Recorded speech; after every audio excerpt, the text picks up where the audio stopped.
Can you believe it's been 3 years since the Shadow and Blade DLC released? I realized that today when I got this replay out to record because, yeah, it's of course Deathmaster Snitch versus Malice Darkblade. Man, what a different time. I was actually just rewatching a little bit of the Ever-Chosen Invitational that went along with this DLC release. I think it's actually the last in-person sort of live event, tournament event that Creative Assembly did. At least Turn and Italian Spartacus were there live in person casting it. It's the last one that I participated in as a player. Also, one of my favorite wins of Falcons, utilizing Dread Saurians to great effect in that particular tournament. Man, those were great times, honestly. And it's a different time now. You know, things have changed significantly from since then. Went through a worldwide pandemic, you know, release of a new game, which has had its own share of struggles. But nonetheless, here we are today, once again facing off with Malice Darkblade. This replay from Cool Umbrella. He's coming in with a Deathmaster and Assassin, Plague Priest on foot, Avalanche Mortars here with some Night Runners and Rat Ogres, excuse me, defending the flanks, Wolf Rats. Through the center here, we've got some Skaven Slaves and the Natty Boobo's Sharpshooters. On the other opposite flank here, more Rat Ogres, Wolf Rats, Gutter Runners, and whatnot. Against them, of course, Malice. He's got some light cavalry here, Dark Riders. I believe this is Phoenix King, the player here, commanding this army. Harpies here, Karens of Cain. Got some Dark Shards already getting rained out by those mortars. Dread Spears here, no ski patrol on to save them from that avalanche. And yeah, more Harpies and Dark Riders on the opposite side. So let's get things rolling here. Classic wide land battle on a map that has seen these two factions no doubt clash many times over the years. But here we are. An attack on the flank here. Wolf Rats miss their charge. Dark Rider's going to do a great job here. Harpies also get on the Night Runners. They're not necessarily going to win that fight decisively. Meanwhile, more Harpies attacking here in the center on those Natty Boobos as Malice tries to turn the flank with more Dark Riders and Harpies moving in. The Avalanche Mortars, though, as this attack is developing, are just savaging these Dark Shards, absolutely blasting here. And it looks like a bit of Spirit Leech is going to be used on them at a long-range distance with that Overcast in order to deal a little bit of damage. That low HP overall, they'll definitely take some damage there. Malice also moves in to challenge Deathmaster in melee. Definitely going to be a very bold move, but of course he does have the newly improved Zarkan form. I say newly improved, it's like 6 months old at this point, just about, well, 4 months, but whatever, who's counting? Anyway, yeah, Malice is actually quite a bit stronger now than he was at the release of this DLC, with the Zarkan form being much more potent and will die much less quickly. Yeah, so he should be a pretty good match for the Deathmaster, but especially with multiple characters, you know, Assassin, Deathmaster himself, and the Plague Priest all teaming up, should be a pretty good engagement going up against Malice here. Also see the mortars raining out there in the distance as Harpies drop down.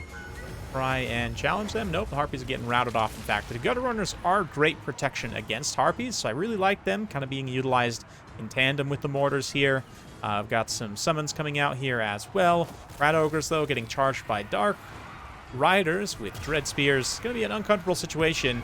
Malice already has to pop Zarkan form as he was getting mauled in that melee engagement pretty decisively there, but now that he has transformed, Deathmaster's in some trouble. Deathmaster, interesting. Malice, I would have thought, would have had magic damage, considering that in Zarkan form, at least, considering he's a demon, but he does not. Instead, it's just going to be an old-fashioned duel. Bit of Spirit Leech, lots of flurrying blades here, and where did Malice go? Malice just dives straight out of this engagement.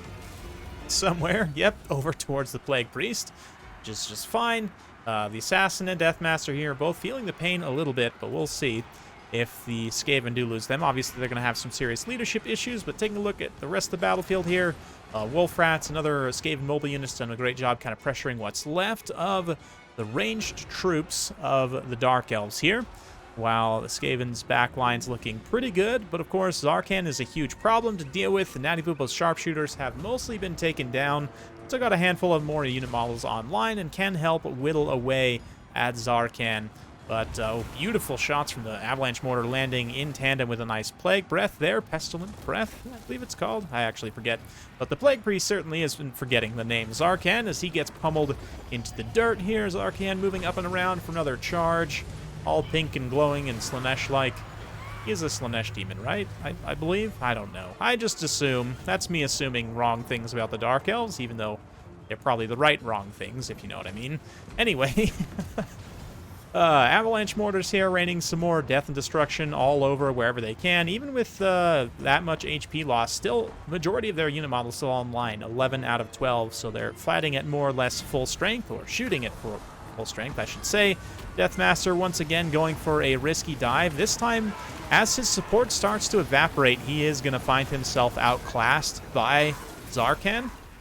In a straight 1v1 without an assassin to help, without any other characters or anything else, it's going to be tricky. I mean, of course, just in terms of the buffs and debuffs here, that Assassin's Blade, unfortunately, Assassin's Trophy, Zarkan is able to push through with his insanely high melee attack, melee debuff there, and still get some good hits on...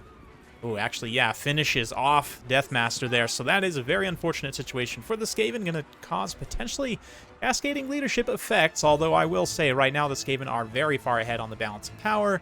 Zarkan also going to be eating a few more shots from those Natty Bubos as he approaches. He's just going to charge straight in there, pop his damage resistance and healing, try and take them out. You see the Karens of Cain here also coming in the clutch. They have their own regeneration, of course, as they're in melee, so actually in the late game here, they could be a very key unit for the Dark Elves to try and get back in this game. 48 melee defense, only 15 armor, and very low HP, but with that nice self-heal, a 0.2% HP per second with Crow Feast, which is kind of insane, actually. I didn't realize it was that high. I thought it would have been less than that. But regardless, especially feasting on some routing units here, or just going off after Skaven units with relatively low attack.